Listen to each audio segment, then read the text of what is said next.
Welcome, everybody, to the World Arts and Education Forum. We are so happy to have you with us tonight and joining us both live and virtually.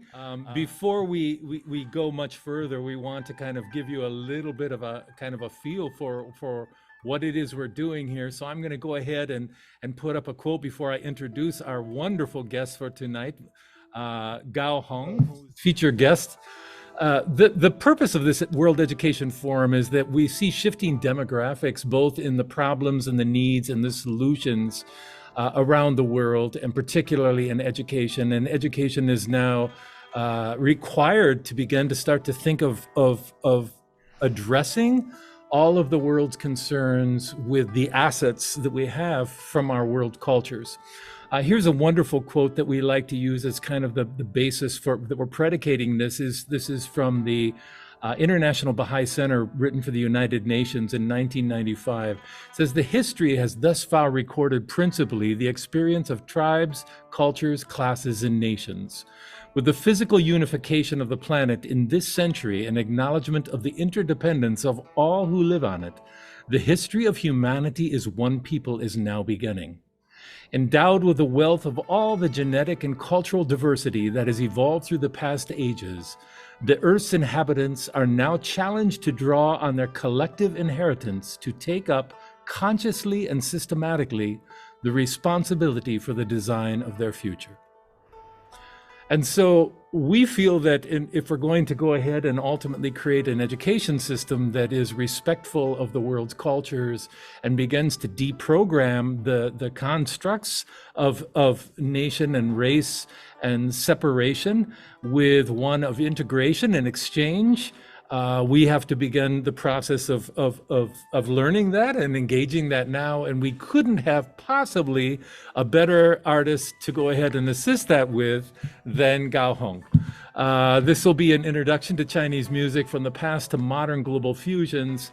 What can we learn from the long history, the diversity of values in Chinese culture and music, and specifically of the Chinese pipa, which is a lute-like instrument? And how might a classically trained musician from China become a creative world fusion improviser, composer, and educator? Well, we have just that for you. So just to give you a brief introduction, Gao Hong is a world-renowned Chinese pipa artist, composer, world music improviser, and educator as well. We're also going to be seeing a live stream of her working with her student group, which is from Carleton College in Minnesota. She graduated from Beijing Central Conservatory of Music, and she studied pipa with the great Pipa Master Lin Qichen. Gao Hong has performed worldwide in solo concerts with symphony orchestras and with musicians from other cultures and musical genres. Her performances include those at the Lincoln Center Festival, Carnegie Hall, the San Francisco Jazz Festival, and the Smithsonian, and at festivals around the world. She has presented concerts for the pipa with numerous orchestras, including the Minnesota Orchestra, St. Paul Chamber Orchestra, Heidelberg Philharmonic, Buenos Aires Philharmonic, Chinese National Traditional Orchestra, and the Hawaii Symphony. Gao Hong currently is faculty at Carleton College, where she directs the Chinese Music Ensemble, which we will see in just a little while, and the Global Music Ensemble. And she also serves as guest professor at the Central Music Conservatory and China Conservatory and the Tianjin Conservatory of Music. And so we're very, very happy to have Gao Hong with us. Thank you very much for joining us tonight. Thank you so much, Michael. It's such a great honor to be here and meet your students. I know you have students in the classroom, and I only can see you. I cannot see them, but it's such a great honor to meet everybody. Thank you so much for having me, and I think it will be easier maybe.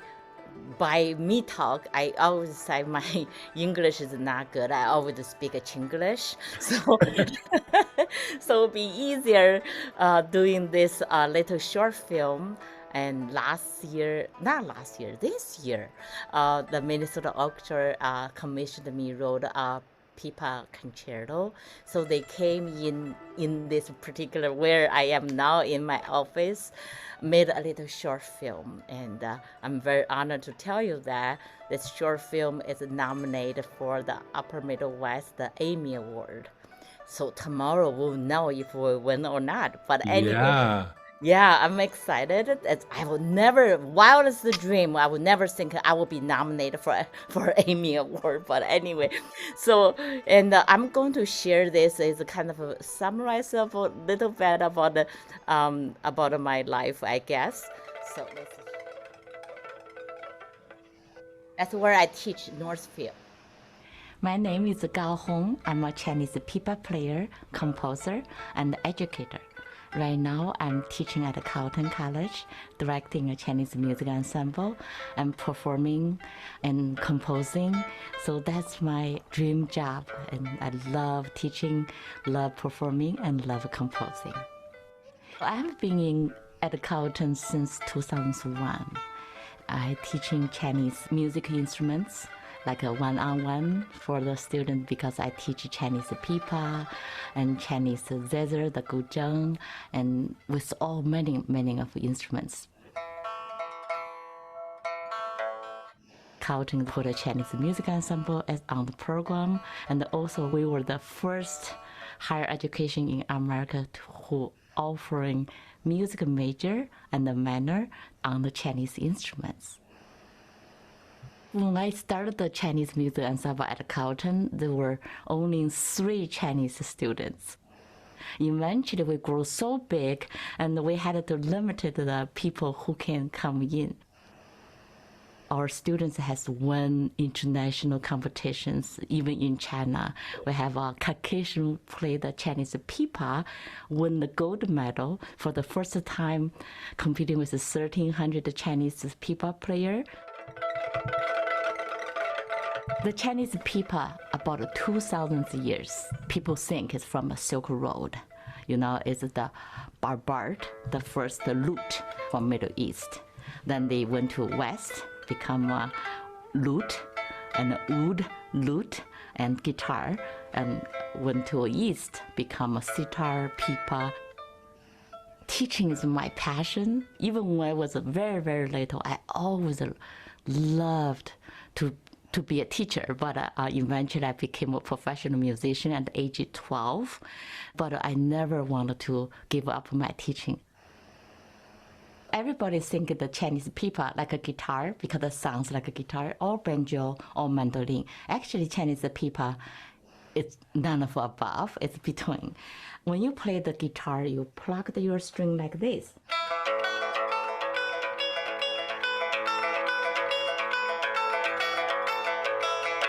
But the Chinese pipa play opposite way. We flip out, start the index finger, middle finger, ring finger, pinky, and thumb like this. 1, 2, 3, 4, 5.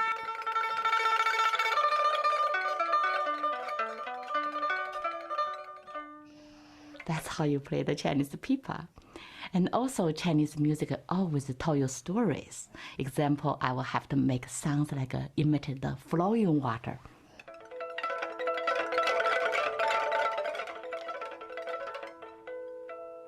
Or the bubbly water. Or like Minnesota's winters, blow wind.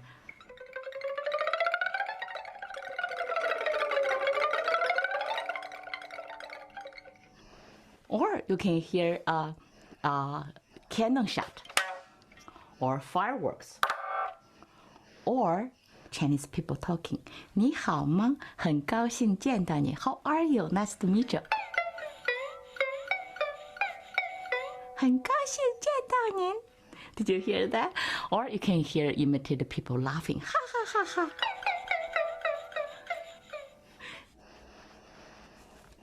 So I do a lot of collaborations and also compose my own use Chinese elements and Chinese pipa techniques and express my music feelings. I love using my heart to play.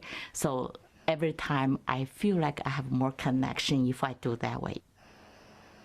I want to bring some new ideas. Example, I play with a jazz group, blues, bluegrass, and play with a Japanese artist, Arabic musicians, and the India, and klezmer music, and Irish music, and of course the symphony orchestra. I'm such a honor and so excited to have this Minnesota Orchestra commission me write this piece called the Guangxi Impression.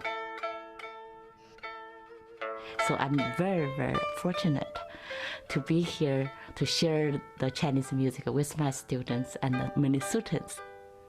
I do really appreciate everybody who supported me my 27 years at Minnesota.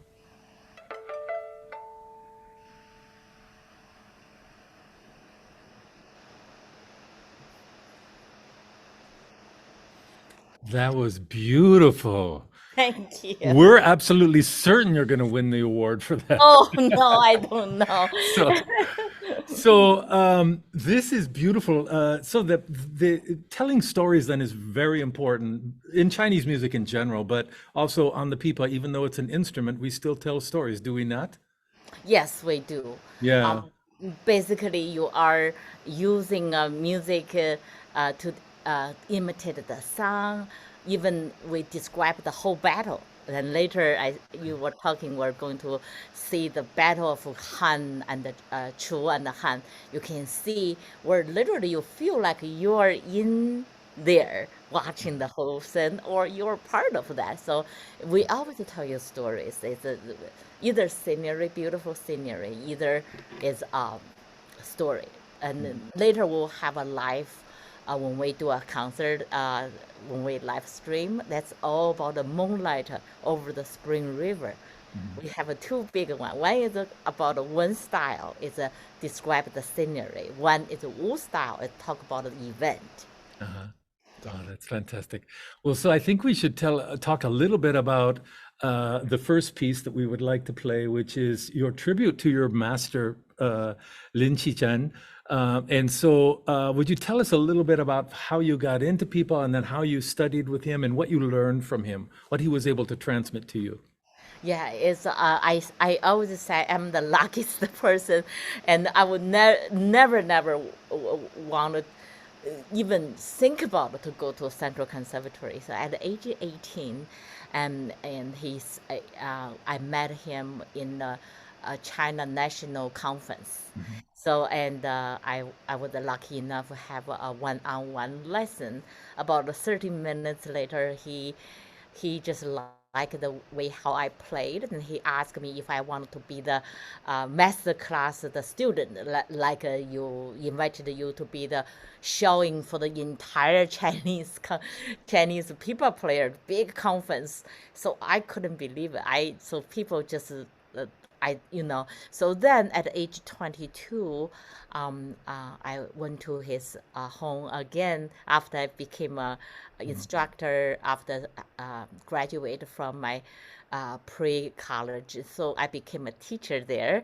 So, and I went there and he asked, will you want to come to Central Conservatory? I said, no chance. I can't get in because each year only one or two, the entire whole China, only one or two can get in. So I said, no way I can't get in. I never even dreamt about it. So then I went back, and then later he wrote to a letter. That time there's no text message or any email, nothing. He sent me a snail mail, say, I already registered for you, paid the register fee. You need to come here to do the audition. Right. So that's it. So then I went there and he became a teacher.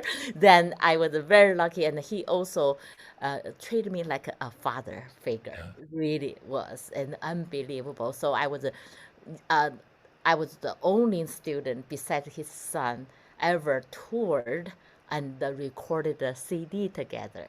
So Oh, the CD last year we re-released in the ARC music label in London, and we won two best album and the best instrumentalist gold medal from the Global Music Award. So this well, year is his 100 years birthday. That's oh the my reason. Yeah, Goodness. and he passed away 2005. So I wanted to. This year also is my 50th years Yeah, play the pipa. So right. I purposely picked the day exactly was my teacher's birthday, 100 years birthday. That's So for fantastic. that piece, I always like to speak, use my music. I think when I use the music, it's much better than my Chinglish. So I decided not to pre-compose because I could pre-compose, but I like to improvise at that moment. I want to share the moment with the audience. The audience can see me how I do the process, and I feel like I have more passion for that. So Right. this piece is the first draft videotape. I haven't, not anybody even see it yet. Right. There's no screen, nothing. So I just sent it to you. I mean, whoever come today was the first one ever to see the concert. I mean, the video. So this was the tribute my teacher to my Yeah. teacher on the spot and all the way in St. Paul. Well, and I think it's really important as we learn about each other's cultures and we learn how to improve the quality of our world and our lives by learning from each other to also mention how important it is in China for the third generation to take care of the first generation, for this respect to go back and forth so that the life cycle is honored and that the elders are honored, and we love to age because we're given greater respect for our lives the way you have given respect to your master. I think it's important to kind of point that out. Isn't that a big part of the way you've learned and also Chinese culture? Yes, yes. So we have a very famous word. It's called 一日为师，终身为父, which means one day is your teacher, forever is your father figure. Yeah. So that's why I forever thank my teacher. I always say my parents gave me a life, but my teacher gave me a art music life. Without him, I won't be here today. Oh, well, that's fantastic. Well, let's go ahead and listen to your piece. And again, this is for everybody that's here. You're hearing this for the first time. So Thank you.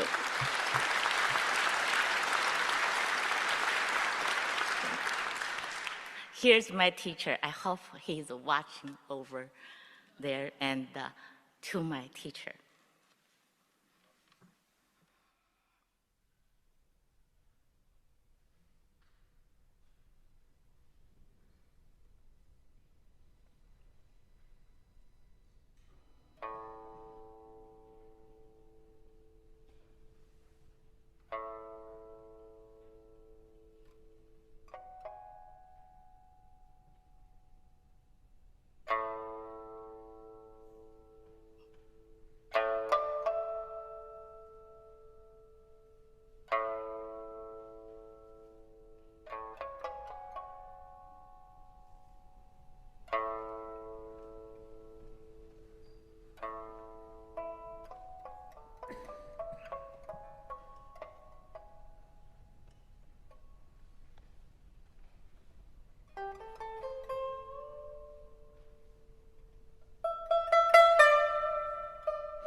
Just marvelous.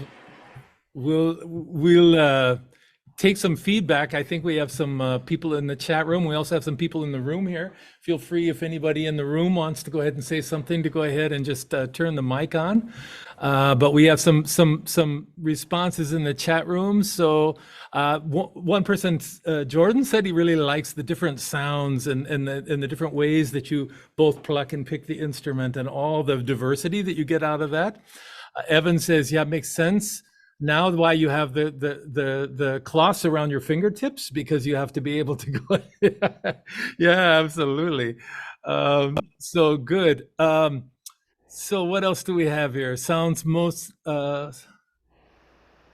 yeah, so the idea of the banjo and the different instruments that come, we'll talk about this a little bit later, but one of the misconceptions, because of the way everything, all history has been written within the confines of the nations and in the confines of cultures, that we don't have an accurate understanding of the evolution of music over the constructs of the whole world. And so the pipa came from a Persian instrument that came from another Middle Eastern instrument that maybe have come from an African instrument. And so we see this perpetual change of music and exchange of ideas. We like to say that there isn't a single thing in the world that is not multicultural.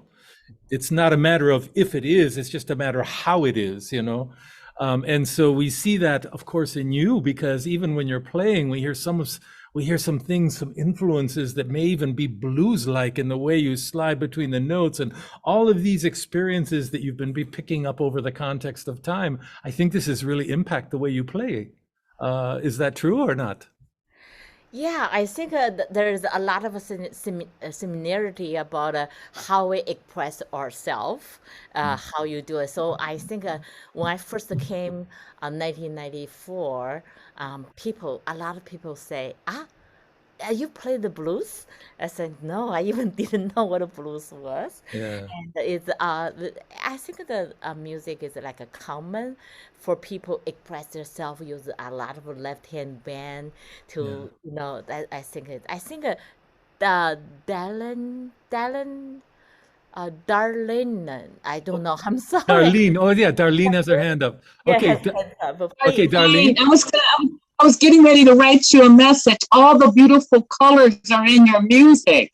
It is so lovely. Oh, thank you so much. I'm glad you enjoy it because it's really I love when the people like the music, even it's very different. I see somebody else wrote to say, I think Jordan wrote to say, beautiful song, very unique. Yes, it's very unique. Yeah. Thank you, Jordan.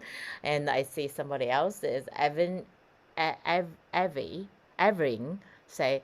Thank you, bravo. Thank you for listening. I see many people here. Yeah, Norway, Liao was say very touching. Thank you. yeah. So yeah, so we have a question here in the room. So let's go ahead. Yeah, go ahead. Hello, can you hear me? Yep. Okay. I had two questions. My first one was you had a moment of pause after you announced the song where you had your eyes closed and you just seemed like you were, what was going through your mind then? You know that particular piece I just made up on the stage because, like I said, I refuse to pre-write. So I have to think about it. I close my eyes, think about my teacher first, and I wanted to almost like I use my pipa talk to you. So you see, I did a lot of high note, low note. It's almost remind me, recall all our lesson together, Mm. how his lower voice gave me so much amazing comfort and encouragement. So at that moment, I was literally thinking of my teacher. So when I compose or when I improvise, I always have picture in my mind.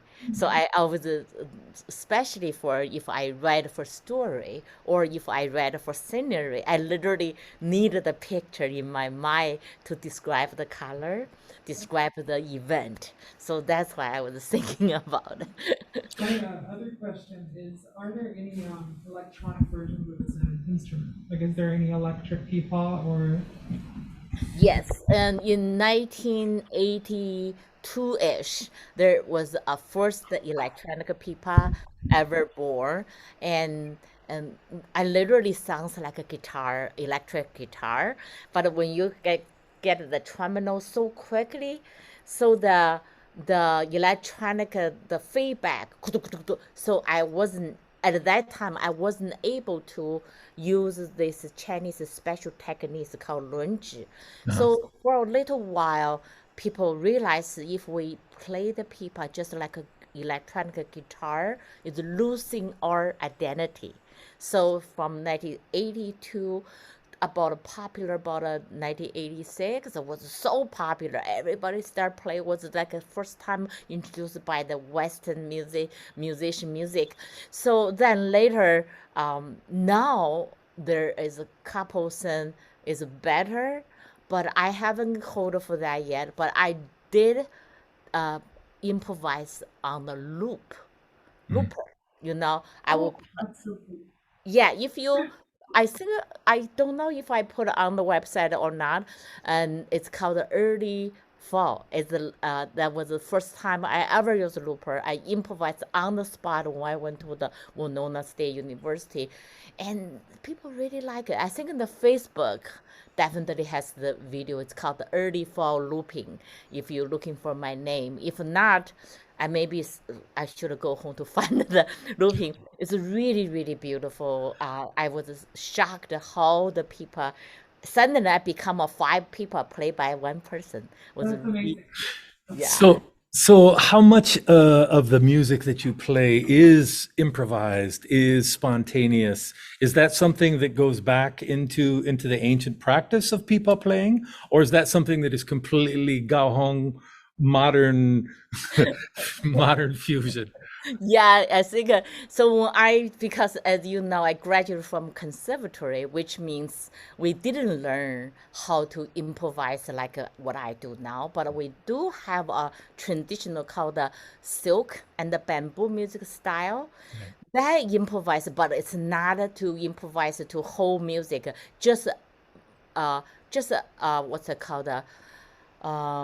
Variation of it. Like if you play me dang la dang la dang dang, I will play dee da dee dang da dang la dang dang. So I bass still following your melody, but I just add a variation.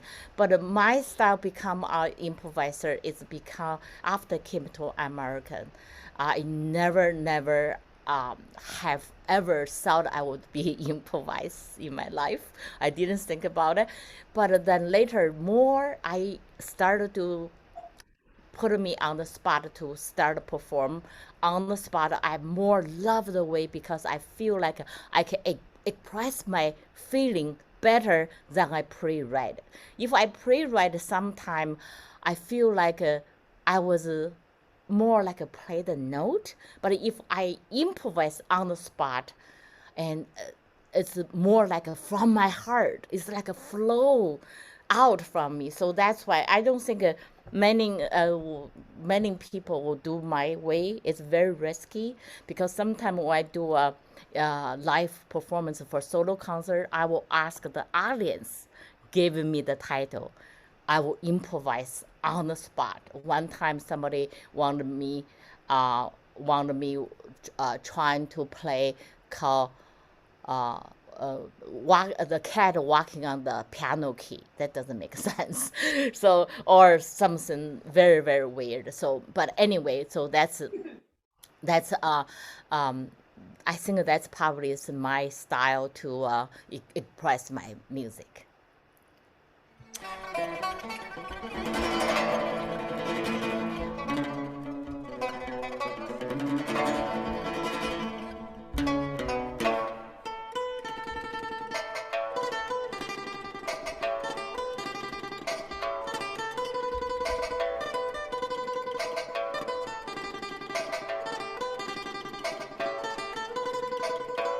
Man, fuck this class, nigga.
wonderful video that was made with Gao Hong about the idea of cultural fusion.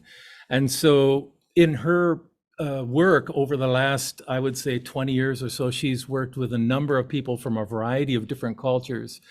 And so the next thing I'm going to play for you is an example of a film actually that she made, or a piece of a film that she made that talks about the idea of creolization. And again, we mentioned this before, but creolization is the means by which cultures constantly change and are always gravitating to better themselves and change for the better. So she's done this since she's come to the United States. And so I'm going to go ahead and play this video for you, and then we'll have a little bit of a question and answer before we get a live stream from her college ensemble, which she organized so that you could see her working with students who are playing the primary Chinese instruments, which are guchong, dizi, the flute, the pipa, and the erhu.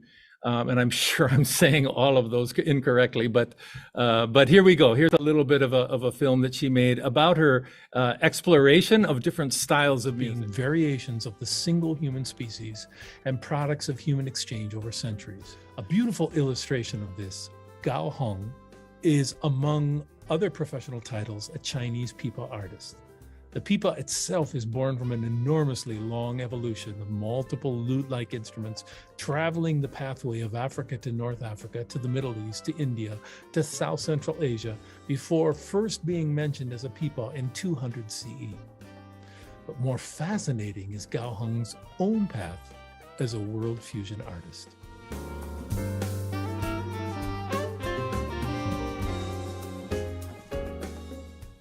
So if you want to hear how I started with the improvisation, is I think it's the funniest story. So I came to this country, I had no idea what blues, what jazz. I never heard of that because I was graduated from the Central Conservatory. It's a conservatory style. There's never told me jazz. So I came here, I couldn't speak a word of English bad or something. It's a kind of, they want to find something you never played it before. So he left a long message to say, I would like to play with Gao Hong for this Walk Arts Center to play. He said, this is really amazing musician. You should have just sing it. I said, okay. So I went there at 6 o'clock. They had a sound check. I was blown away. I couldn't understand that the bass can play like that because I was in China, only see the classical bass. I was just like, what? You can play like that? I was totally just shocked. Then I started doing my sound check. They were shocked because they are guitar player. They go play this way. I go this way. They said, what? How did you do that? So we both group, I mean, me as a solo, they play the first half. I played the second half. We both respect right away, just couldn't express how incredible our music is so different. But the last piece, they said, okay, now it's our turn to put it together. I said, what do we do? I said, what do we play? Which song? Oh, we don't have a song. Just play whatever you want. I said, what? So here's the story. I said, which key? They asked which key. I said D. So he started with a D. I started with a D minor. So we crashed right away. So we both looked like, oh, okay, something wrong. So we both quickly turned. We just follow the other one. We got it right. Suddenly, everybody plays solo. I didn't know that's the form. Everybody solo. Suddenly, everybody stopped except the drum. It's my turn. I looked, no melody, nobody played. Oh, it's my turn. So I just played whatever they played. I just picked up from my hearing, whatever it is. After that, people stood up, just unbelievable. They never see the pipa. They never see a pipa play. And the Paul asked me, I didn't know you know how to play blues. I said, what? What blues? So I had no idea what I was to play a blues.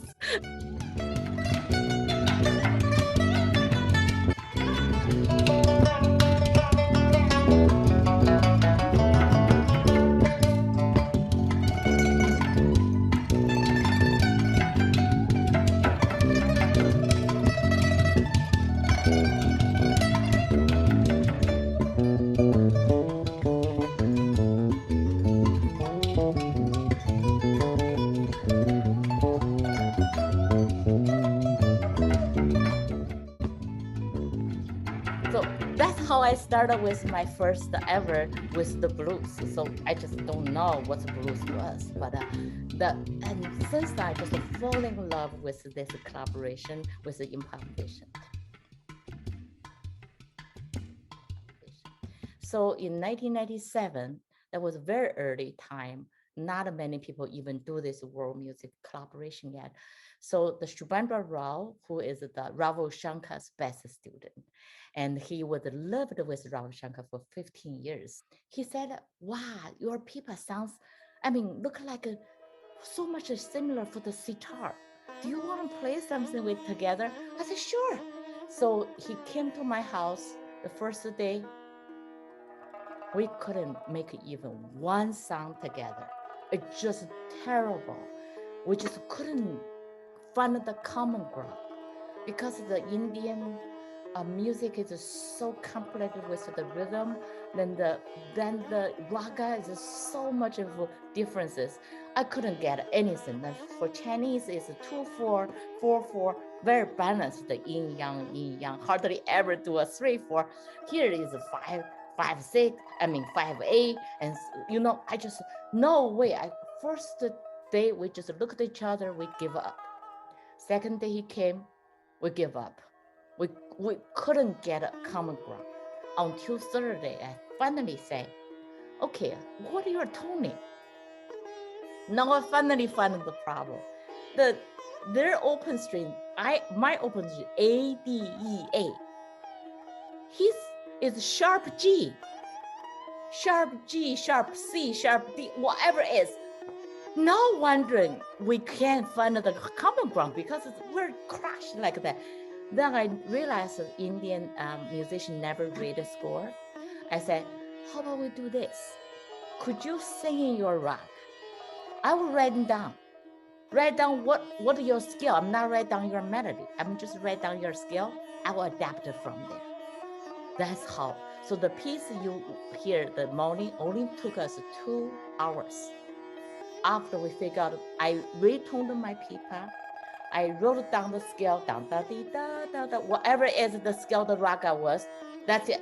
Then I just follow. Every time he play, I will follow. And every time he does something, I will follow. If he did a 6/8, I will do a 6/8. If he did 3/4, I do 3/4. I just pick up from whatever he is, and until I improv and he improv. Then that's it. So in 2 hours, we just set up that. I remember when we put on the YouTube, the went viral because so many comments say, look at this. If that time we have Iraq war, if everybody who like this, there's no war in the world. So, and guess what? Ravi Shankar saw it. He called Shubhendra for him in the middle of the night because he in California. Ravi Shankar was in California, and he talked to Shubhendra, say that was the best collaborate pieces you did.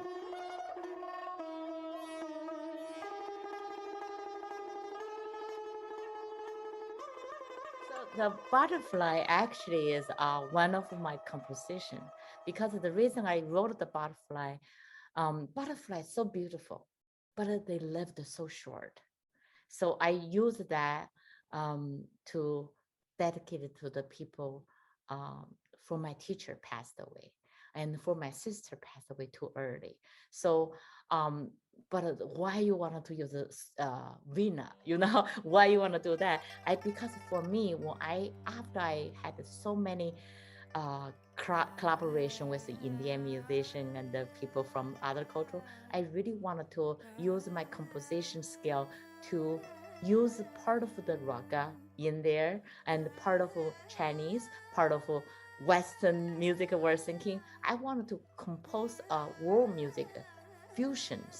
So that's why the butterfly come in the beginning. You can hear the Veena sing, Veena play and sing beautifully. It's kind of a little in the manner scale with little sadness, because you're for me, as I was dreaming of a butterfly in my dream.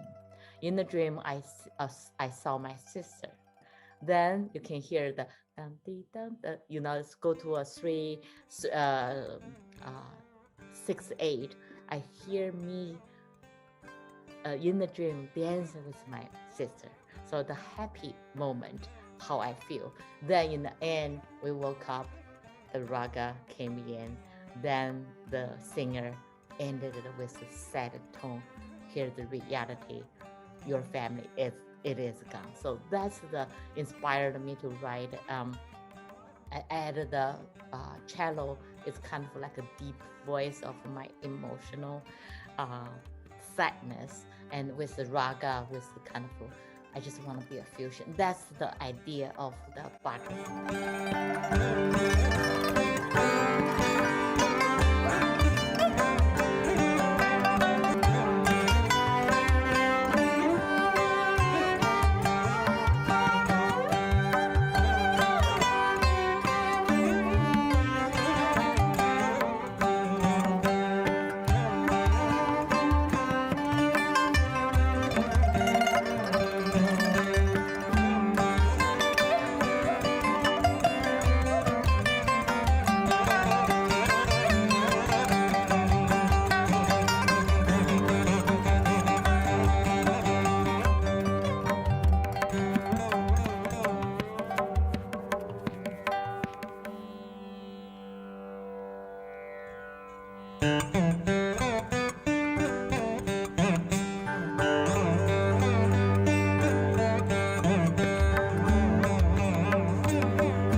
If anybody has any questions, feel free to go ahead and ask, and then we'll be moving over to the live stream, and you're going to be seeing actually a student ensemble from Carleton College that has, again, all of the primary instruments that are part of Chinese music. And so we're really happy to be able to go ahead and do this. Does anybody have any questions or comments? Again, I think everybody that is here still is legitimate. So go ahead. Is there a Leo in this class? Is there a what? A Leo, someone named Leo in the class. No, well, it's not just in the class. We have people that are invited from the college and from the community, and apparently that's how this kind of thing happens. No, okay. So, yeah, but anyway, let's move on from that because. All right. Good. Any questions or comments? I think it's really interesting how so much of the music that she makes is about replicating sounds from reality. Right. Yeah, and so her sensitivity to telling stories allows her then to be able to go ahead and use both the pipa and the instruments she plays with, and for them to come together and try to find that connection in telling that story and communicating emotion. And of course, her ability to improvise is, of course, uncanny. As she said, that's not indigenous to pipa and even a lot of Chinese classical music. And so I think you see that now in this collaborative kind of thing that she's doing. Raga, on the other hand, is highly improvisatory. And so after you introduce the rag, the largest part of most ragas are, in fact, improvisatory. Go ahead, Darlene. Hi, good evening. I just wanted to say I'm enjoying this very much. I had not known Chinese music could be so beautiful.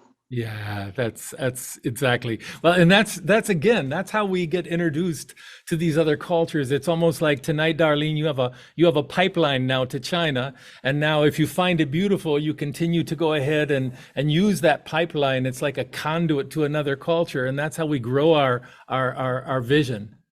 I've already Googled some things online, so Good it's for really inviting. All right, good for you. Okay, well, we're going to go now to a live stream, and so I'm going to go ahead and move over.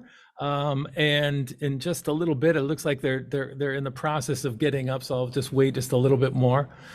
Good. Any other comments or questions here from the room? Any thoughts or comments or questions?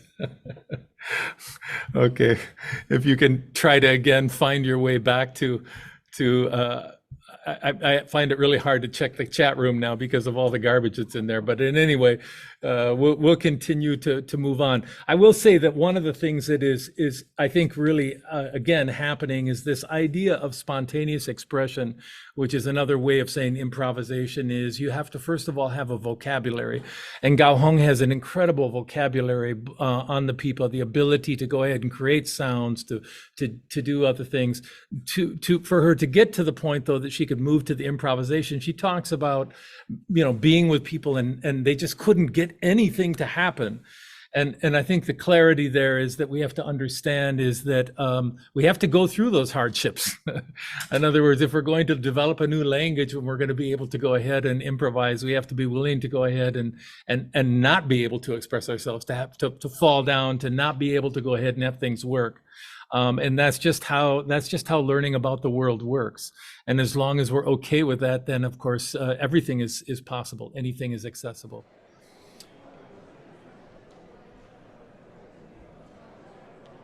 If anybody has any comments or questions, we can take a little bit of time. We're going to be just waiting until Gao Hong comes out and they start this. This is again a student ensemble.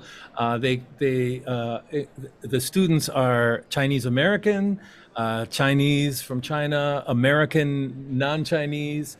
She has a wide variety of people. Many of them are learning these instruments for the first time. This was not something they learned. Others had learned them from before.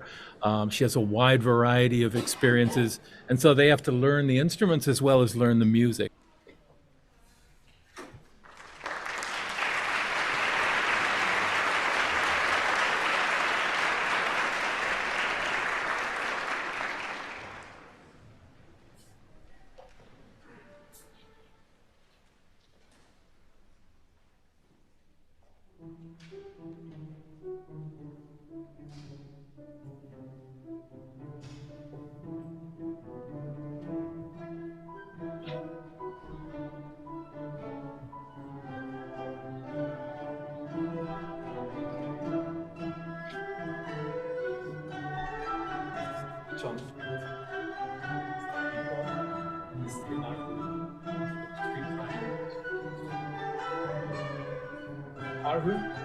Yeah, I'm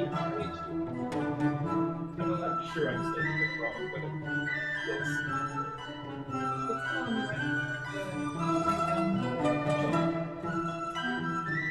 am I saying this correct? You can correct me if you know the pronunciation. I want to say Arhun.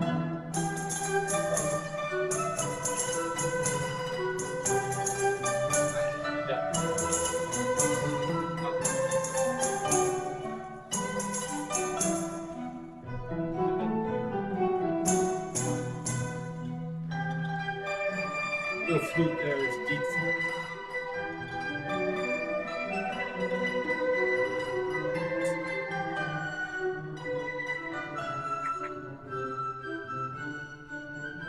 All the conducting and the composition she learns here.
much for wonderful parents here.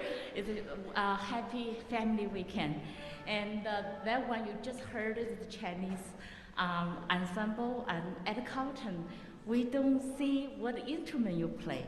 Doesn't matter you play violin or flute, just play Chinese music. That was a Chinese pop song. Now we're doing a quartet.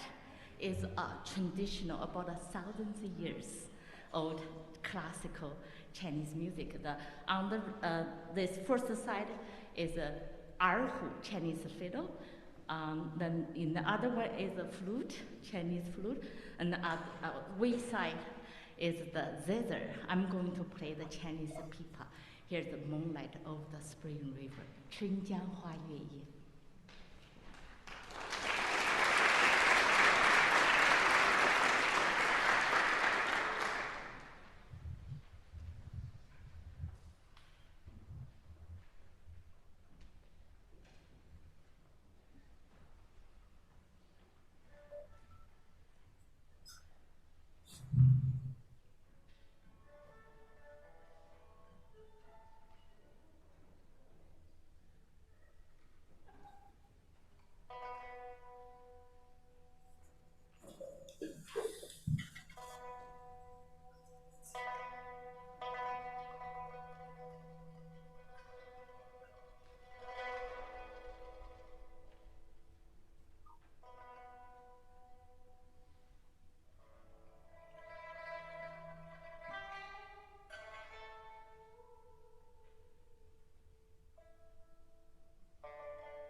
So she's going to come back now and just answer some questions. And I'm back. yeah, welcome back. Welcome back. Sorry, because this takes such a long time to start. We're late. Sorry about that. No problem. I turned the volume up here, so we're blasting. Okay, so that was quick. That was beautiful. Thank you. That was beautiful. So the only thing now at this point is just to have some question and answers. So first of all, let's go ahead and if anybody has any questions about, I'm mesmerized by what your students are able to do, by the sensitivity, by the ability to allow space and time to go by and to learn to do that. You know, in the West, we don't like to leave anything unfilled. We like to fill all spaces, you know. So do you guys have any questions? Let's go ahead and take it from the room here first. Anybody have any questions or anything you'd like to ask her in terms of her experiences? Yeah, go ahead. How much time do you practice daily to be experienced? Yeah, so the question was a question people oftentimes ask, how much do you practice and on a daily or weekly basis to be able to keep your technique and your chops up? Is practicing still something that you do? And if so, how much? Yeah, you don't want to know when I was little. My mom would usually lock me from outside.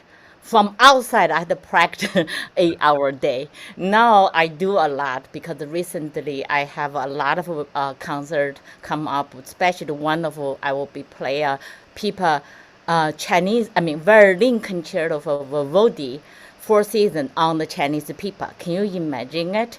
So I've been practice every day. Almost the first thing I eat breakfast, I practice. One time I sit there for 5 hours, even didn't know it. Oh my goodness. Well, again, the discipline is the discipline. So, you know, that's a big part of it. It's hard to even improvise if you're doing improvisational music unless you have the technique to improvise with. So, you know, good. All right. So that's another question. Anybody have another question here? Yeah, go ahead.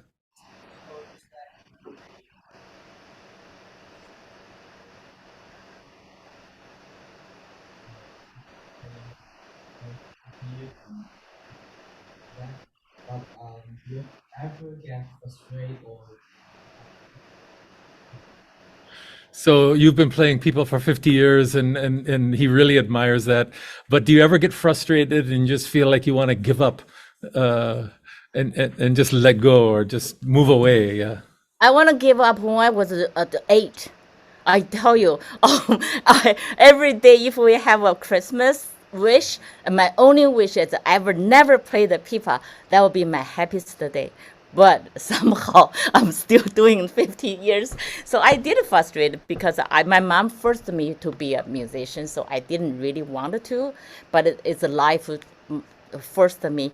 But right now it's in my blood. So if you say, "Hey, I'm going to take away your pipa," I may be very mad at you. So that's very different from now. Now because you're so in love what you do, so sometimes right now I don't have much of a frustrated except when I travel. I hate travel. Every time I sit on the airplane, I'm worried about my pipa if we can fit in on the overflow. There were three people broken by three airlines. So that's the one of the worst nightmare for me is to travel with pipa. Yeah, I can imagine that. Good. All right. Any other questions here? Go ahead. When you didn't want to play the instrument, was there something else that you wanted to do instead? Yeah. So yeah, is there anything else so you're a composer, you're improviser, you're a conductor. Is there anything else that you would have liked to have done, or is there anything you still have in your bucket list? Yes. Okay. Here's the thing. My number one passion be a teacher. Yeah. Literally, it's still my love. Then now I started loving take photos. I love take all the beautiful photos. I love the nature. This is my number one thing. But every time when people interview, so what do you do if next life? I say I want to be a computer engineer, so I don't have to ever to relate with any. But that's what I would say if I have next life. But right now, I really passionate as a teaching. I still passionate with all the music, improvising, and take photos. That's my really, really. If I ever want to be a photographer, I will be very happy. Yeah. Okay, great. Yeah, I mean, it's people don't understand after a while. I mean, it's a profession, but it's also, you have a really high standard, and to be able to keep it up at that high standard takes a lot of work. And there are times that you need that break, and sometimes we just don't get the break, do we? Yeah. Well, we can see the passion in your teaching, and we also see what an incredible experience it is for us to be able to have access to your music and also to your students, and to be able to give them that connection as well. That must be really gratifying for you. Oh, I love my students. You can tell they all kind of like all my children. They are like my daughter, my son, and I just cannot to imagine. I will never quit teaching. That's my husband to say. If you ever win $100 million, you'll be still teaching. I say, yeah, you are right. Right. Well, at this point, we've pretty much come to the end of the line. It's approaching 8:30. If anybody else online has any questions, or that's any on the Zoom call has any questions, go ahead and feel free. Go ahead. Yes, I have a question. Hi, my name is Lo Wei. I teach Japanese at a college here. I'm from China as well. I was so touched by your music, especially I could actually listen, like actually watch your stories. I can feel your profound connection with your teacher. Thank you so much. I do have a question. Actually, I Googled a little bit about your past, like previous experiences, and I noticed you traveled to Japan and Tokyo in like 1000, Yeah. 92. Yes, and you study Pipa 比较学 comparative Pipa. Yes. I was just wondering, was there anything that you learned in Tokyo that inspired you? Oh, yes, it's wonderful. As everybody know, the Chinese pipa and the biwa has such a tie because all from Tang Dynasty, the Chinese pipa introduced to Japan biwa. So when I was in Japan, I only have 1 year, so I did a lot of tour, and I love Japanese culture. I love Japanese music especially the food. So I think when I went to Japan, I took my students to Japan to study temple music, and I realized Japanese has much more preserve than Chinese. During the Cultural Revolution, they destroy a lot, but Japanese has a really wonderful to preserving, and at the same time integrated their own culture. Example, the temple music, they use a taiko. That's impossible for in China will have a taiko. So that's the thing I learned is take the traditional, then invent your own. So if you are just a copy one like a ambush moonlight over the spring thousands of years forever, then you'll be forever copying someone. That's why I wanted to have my own identity. Why improvise with other cultural? I never wanted to play the pipa sounds like a guitar. I never want to play the pipa sounds like a banjo. I always want to say, I will take your cultural back. I will bring mine to you, then integrate as a collaborate rather than stage on the same stage, play yours, I play mine. That's not a collaboration. That's I tell my friends, talk to my students, always show your identity, who you are, rather than following someone. Very inspiring. Thank you so much. Thank Really you. enjoyed this. Thank you. Thank you, Loai, as well. I think it's really interesting too. In Japan, obviously, improvisation and freedom of expression became something that occurred after the World War, when they had to kind of, in a sense, regain their honor. And you see this. There's a lot of jazz musicians, a lot of salsa musicians, and things like this. But I think it's relatively new that level of self-expression and improvisation is starting to come into China now. Yes. Yes. And do you see more of that now? Do you see more Chinese creative composers and improvisers and things like this? Are you starting to see that now in China? Yes, because I'm a guest professor for 4 different the Central Conservatory, China Conservatory, and the Tianjin Conservatory, and the Hebei Arts College.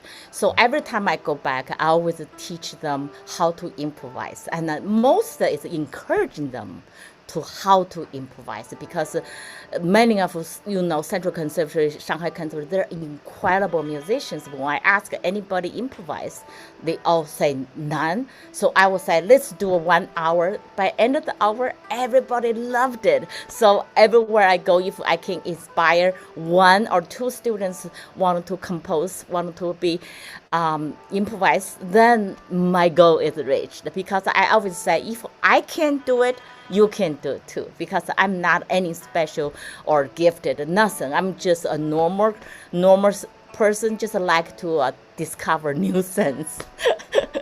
I don't know that we agree with that. I think you are pretty gifted, but that's okay. I appreciate your humility. So again, on behalf of everybody, I don't want to keep you because, again, we said we want to make sure that you have some time to get some rest too. But thank you so much for joining us. We would love to have you again back next year sometime and continue to try to grow this kind of idea. We'll obviously work a little bit on our Zoom chops. So So how was the live one? Was it worked? What's that? The live one was worked? Yeah. The live Oh one? yeah. The live one worked. It worked really nicely, actually. So we're on to something that is really marvelous. Oh my gosh! Yeah. Again, Gao Hong, it's so inspirational to see both the combination of discipline that is a part of your Chinese heritage, your respect for Chinese culture and history, but also your willingness to bring that and collaborate with people from around the world. I think that is the future of music. It certainly is the future of education. And so we couldn't have a better person to be here for something where we're encouraging this kind of global approach to education. Thank you for all you people that joined us, but especially Gao Hong, thank you so much. And again, the people that are here in the room, I'm thanking you for hanging with us. Okay, so thank you again. Thank you. Have a nice evening. Okay, thanks so much. Okay, bye. Bye, everybody. Bye.